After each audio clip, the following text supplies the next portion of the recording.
Economic growth is a top priority for governments around the world, but it's easier said than done.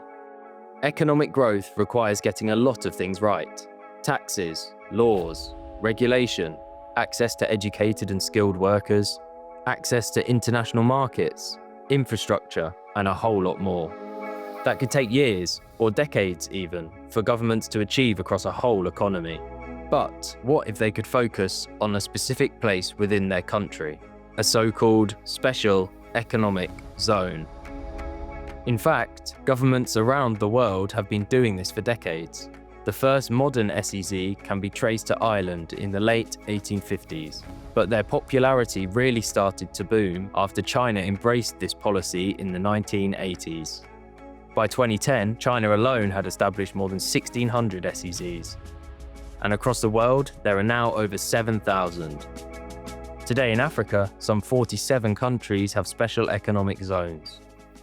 The hope is that these zones can attract investment, particularly foreign direct investment, that will create jobs, boost exports, and ultimately boost economic growth. But is that actually how these policies play out in the real world?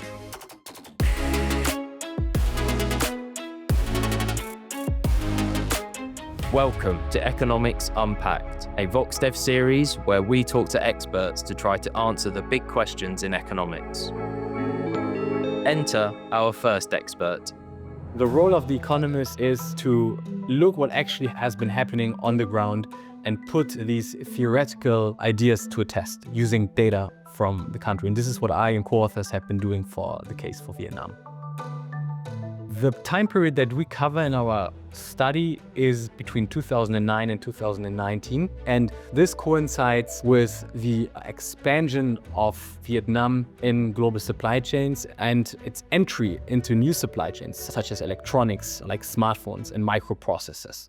So how do we do this in the case of Vietnam? We need two different types of data. On the one hand, we need data on workers, and this we get from nationally representative labor force surveys that cover workers across the whole country. And then on the other hand, we need data on special economic zones and their location. And what we do in the study is that we link these two data sources to look at the effect of special economic zones on local workers. And where do they get this data? Well, as economists often need to do, they get creative and use an unexpected data source. And this we get from satellite imagery, specifically from historical satellite imagery, on which we can see the expansion of special economic zones across time. And what did they find? What we find is that in these districts where special economic zones have been established, there's a shift from informal types of employment, especially in agriculture, to formal types of employment, especially in manufacturing and in foreign firms. And these jobs are not only better paid, but they also offer more stable employment and participation in social security, for example. So, special economic zones are a no-brainer? As economists, we have to be humble. Just because it works in some contexts does not necessarily mean that it will work in all the contexts. Vietnam is also a case where complementary policies had been in place, such as a conducive business environment and trade and investment liberalization, as well as a strong educational system, that were key factors in enabling the success of special economic zones in the country.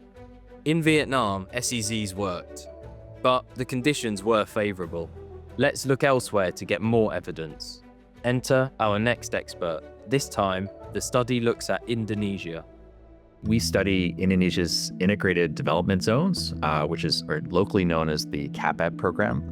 And this program provided special tax treatment for firms who located in certain districts of Indonesia's outer islands. So Indonesia is an archipelago. It's, thousands of islands. Most of economic activity in Indonesia is concentrated on Java. This program was launched under Suharto in the late 1990s, and we're trying to just understand if it was successful. But this is really hard because, we don't know what would have happened if the program hadn't taken place. We really need a counterfactual to better understand, what the particular districts that were targeted by the policy how they would have evolved if the policy just hadn't occurred. In order to kind of come up with that counterfactual, we basically look at other districts that are as similar as possible to the districts that were treated. And we use some data to kind of rebalance those districts on different dimensions. And we sort of studied the changes in district outcomes over time. And what do they find? When we look at the effects of the program on a variety of different measures, things like average wages in a district, employment rates, population growth, migration, and consumption expenditures, poverty, we really find no difference in those outcomes and the changes of those outcomes between the districts that were affected by the program compared to the districts that weren't.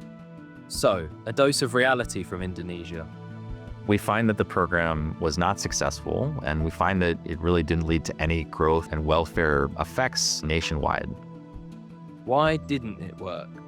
Tax incentives alone may not be very effective, particularly when you're targeting areas that have low market access and poor infrastructure. The other big kind of takeaway from our research is that, had the program been, tweaked and modified in different directions, that you could have seen substantial growth and development effects from a modified policy. So I think, policymakers, need to think very carefully about how they design these SEZs to maximize growth and development outcomes.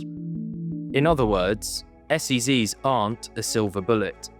While they have been dramatically successful in certain locations, without the right economic environment, connectivity, skilled labor, and demand, special economic zones aren't that special. You've been watching Economics Unpacked.